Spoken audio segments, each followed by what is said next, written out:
Y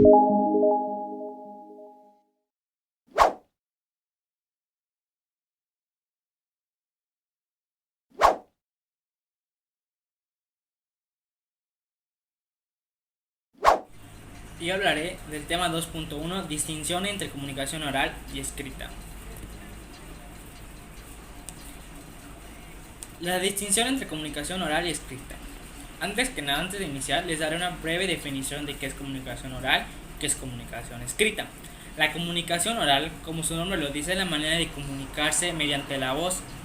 Es cuando el emisor ve al receptor frente a frente y se comunican comentándoles algo. A diferencia de la comunicación escrita, que en esta el emisor no ve de frente al receptor, sino este, si se quiere expresar, tiene que hacerlo de manera escrita, ya sea en un libro, una carta, etcétera, donde posteriormente el receptor lo obtendrá y la podrá leer.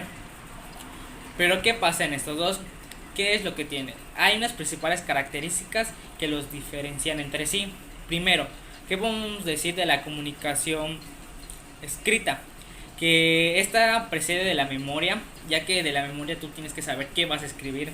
Antes no puedes escribir cualquier cosa, si no pues estaría algo mal. Tú tienes que saber qué idea o qué tema o qué es lo que quieres expresar mediante tu escritura. Y otra diferencia que tiene es que la comunicación oral no precede de la memoria, sino que es en el momento exacto en el que está. Las personas se ven y empiezan a interactuar hablando y escuchando. El oyente y el oyente al hablante, ya que esta no se tiene que pensar qué es lo que quieres comunicarte, sino ya de una misma manera tú puedes hablar con el receptor y eso te va a entender. Y en esto sí se ven cara a cara. Otra diferencia es que la comunicación escrita está ligada a un tiempo, un espacio.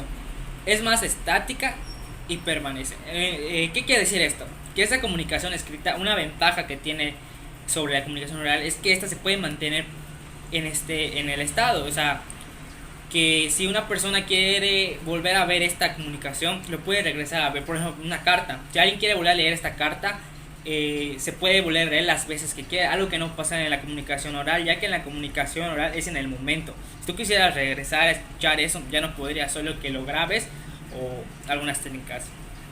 La comunicación escrita permanece en el tiempo y en el lector. Puede leer o escuchar al autor las veces que quiera, es lo que comentaba anteriormente, que en la comunicación escrita uno puede regresar a ver las veces que quiera lo que plasmaron en ese texto. La comunicación oral tiene la capacidad de utilizar la voz, los gestos y todos los recursos de expresión. Esta es una característica que le va muy bien a la comunicación oral, ya que si tú quieres expresar un estado de ánimo o cierto énfasis en algo con tus propios brazos o tus expresiones faciales corporales, tú lo puedes dar a entender qué es lo que quieres poner, algo que no pasa en la comunicación escrita, ya que si en la comunicación escrita tú quieres poner que el personaje no se sienta terror, miedo, pregunta, tienes que usar los signos de interrogación o admiración, que son los signos ortográficos, algo que en la oral no, ya que en la oral con tu manera de cómo expresarse puedes demostrar qué es lo que tú quieres mostrar.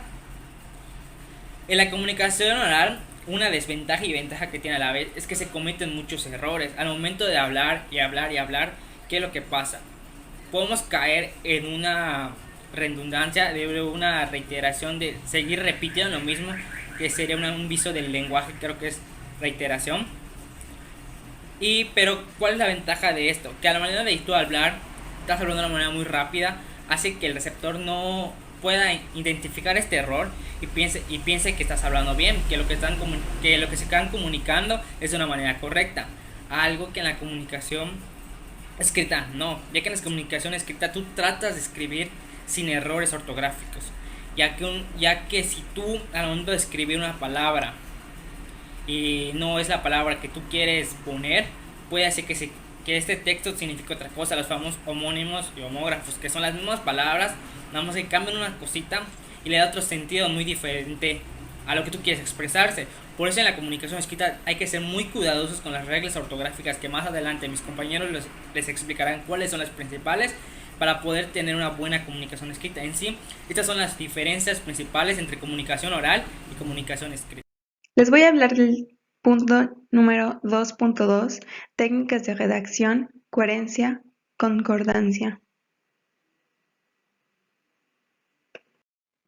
La coherencia es la propiedad que organiza semánticamente los textos. La coherencia quiere decir que es una relación que existe entre las ideas que se tienen y que se plasman en un escrito para que el lector pueda comprender una forma sencilla. Esta técnica es muy importante porque si no hay coherencia, el orden o la estructura del párrafo no se entendería. La coherencia, por tanto, posee unidad de sentido, es decir, solo se puede hablar de un solo tema. Por ejemplo, en un párrafo podemos comenzar hablando de la eutanasia, pero no podemos hablar de el aborto porque no tendría sentido. Los enunciados y frases y párrafos están organizados de manera lógica. Quiere decir que cada oración que nosotros pongamos en el párrafo tiene que estar relacionado con lo que va a seguir. Y así, por ejemplo, hay una idea principal y de esa idea principal van saliendo las ideas secundarias y de esta forma se hace que se entienda lo que queremos tratar de decir. Posee una estructura definida y DC. Es esto, que el párrafo o nuestro texto va a tener un orden. Por ejemplo, en un texto sencillo tenemos introducción, desarrollo y conclusión. A eso se refiere. La información es adecuada al tema y es comprensible.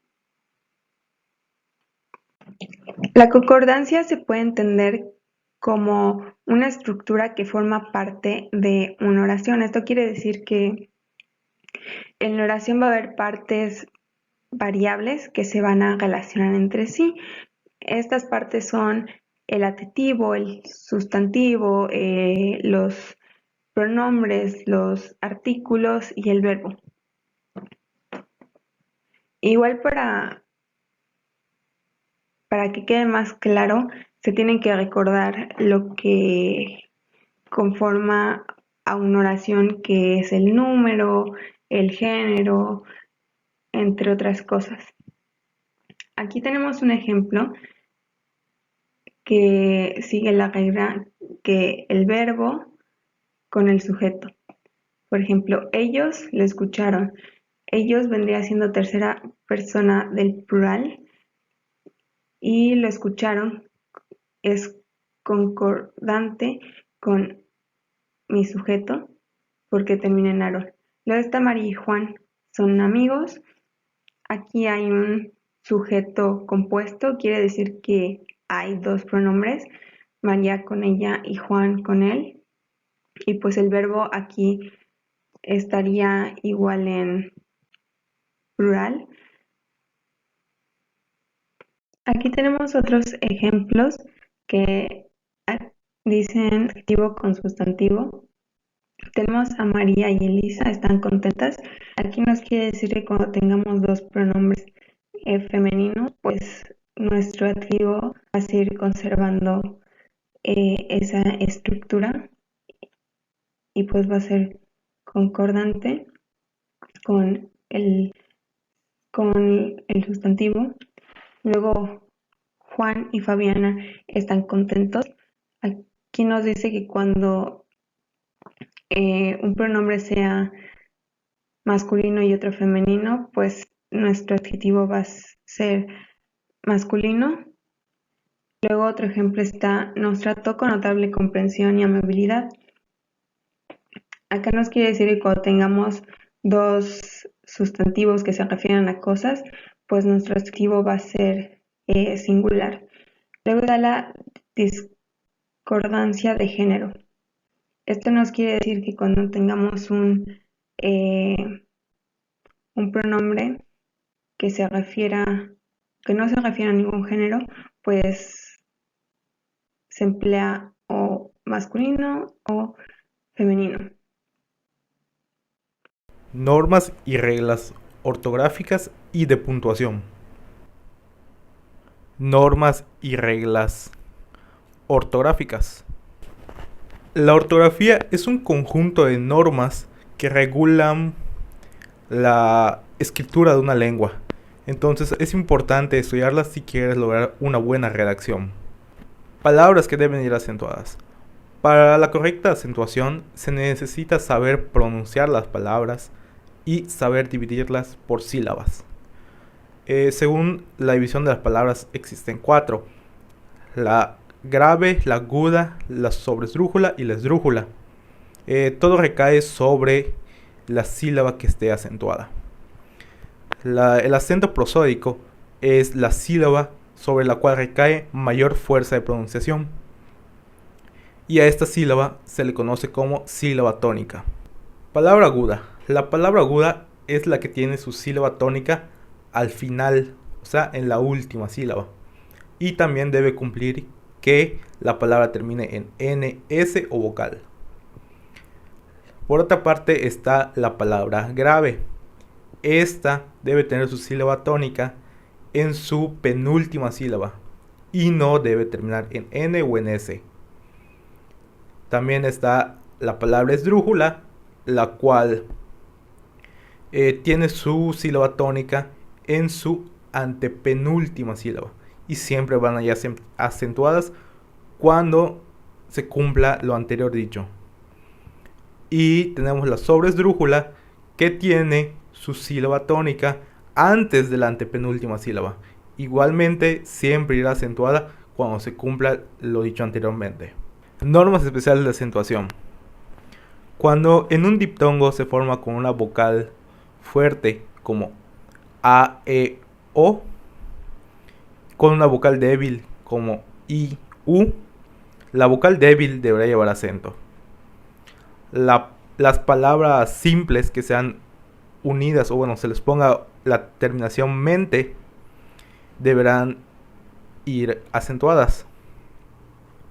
Cuando dos palabras simples son unidas y cada una tiene un acento, se conserva solo la segunda palabra con su acento.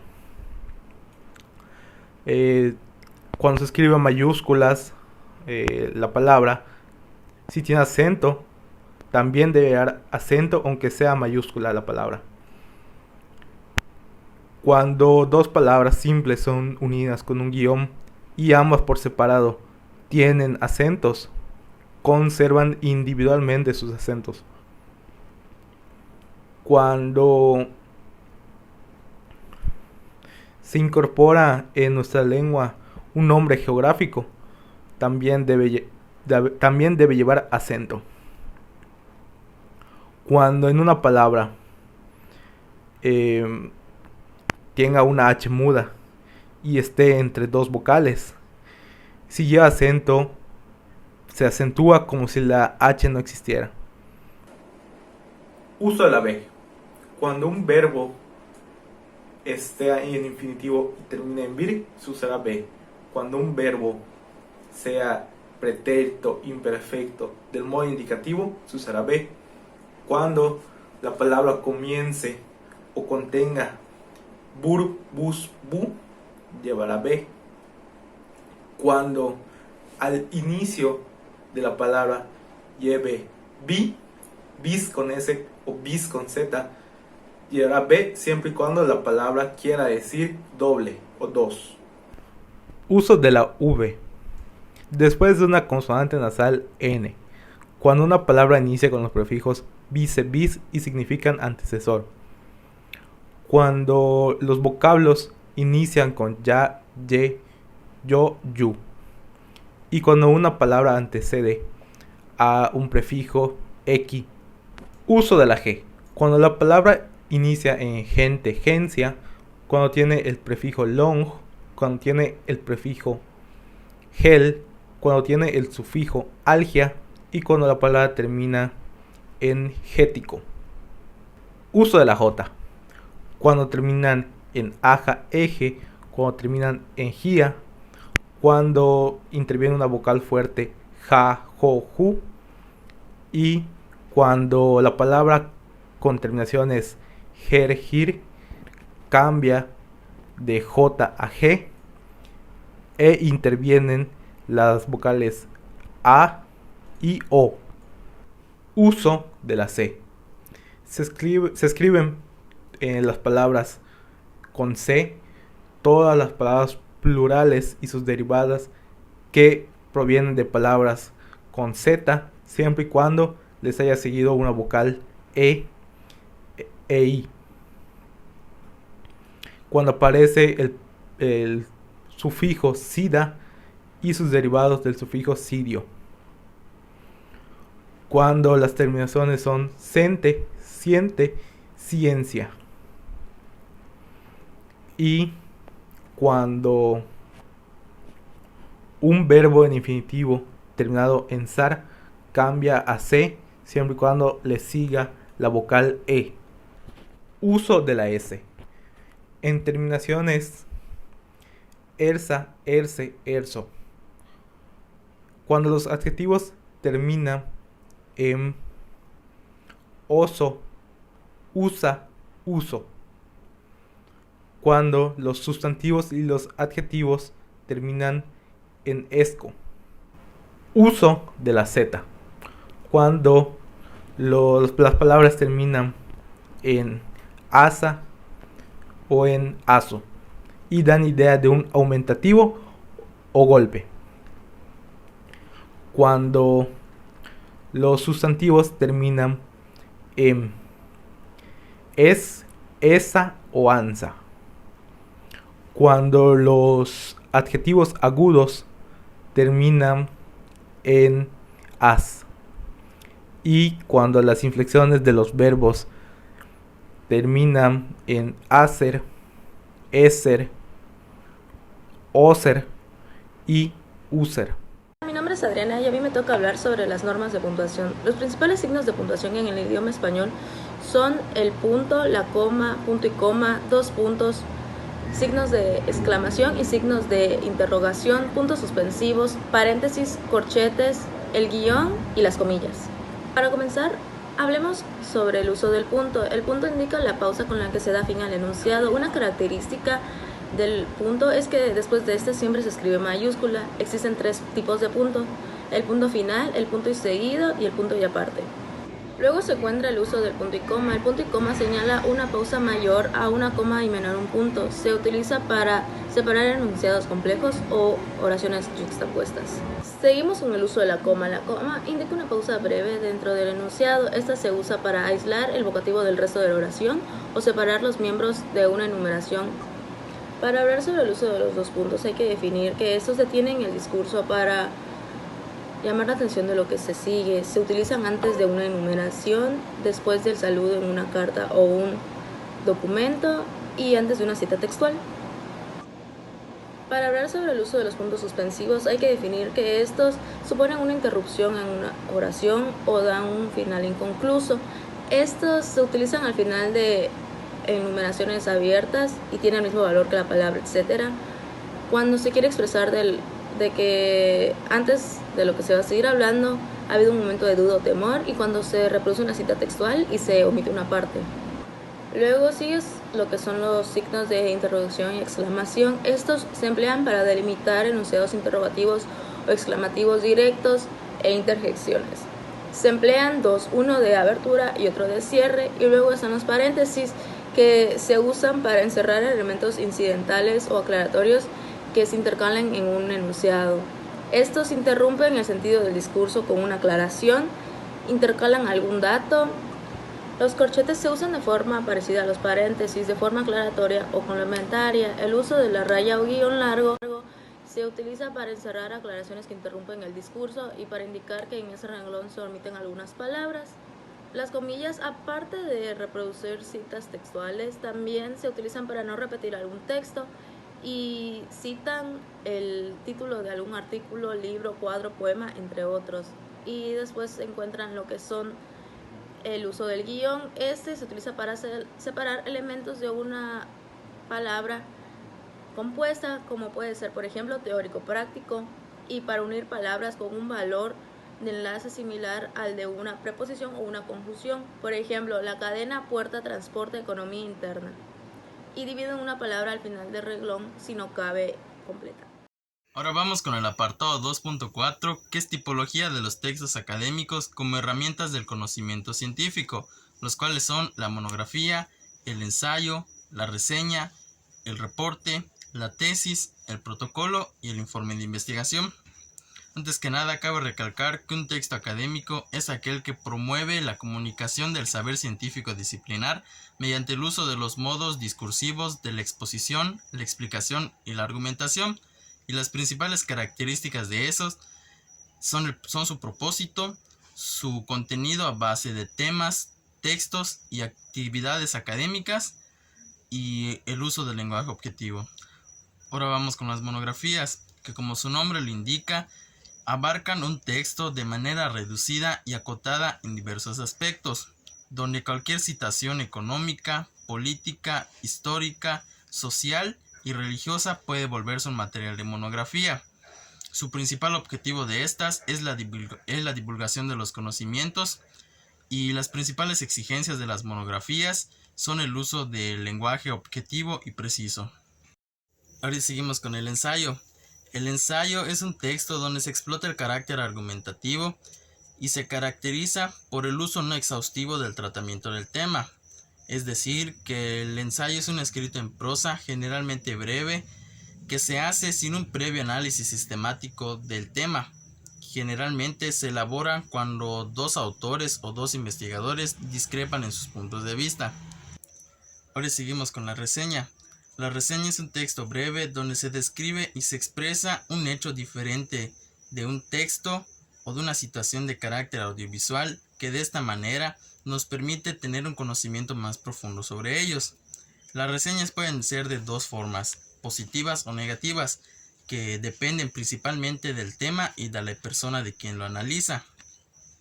De igual manera, es muy común encontrar las reseñas en textos académicos, periódicos y revistas. Seguimos con el reporte.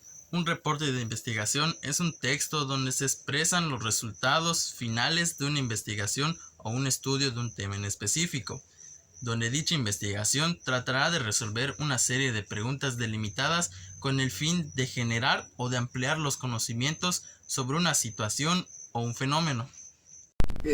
A mí me tocó el subtema tesis. La palabra tesis proviene de la suposición u opinión, proviene del latino tesis y del griego tesis.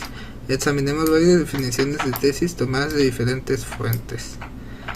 La Universidad Nacional Autónoma de México se entiende por tesis el trabajo escrito individual o grupal que desarrolla un tema determinado poco explorado o con un enfoque nuevo de acuerdo con la licenciatura cursada. Presenta un esquema que incluye introducción, capítulos, conclusiones, bibliografía y, si es el caso, apéndices. Instituto Politécnico Nacional.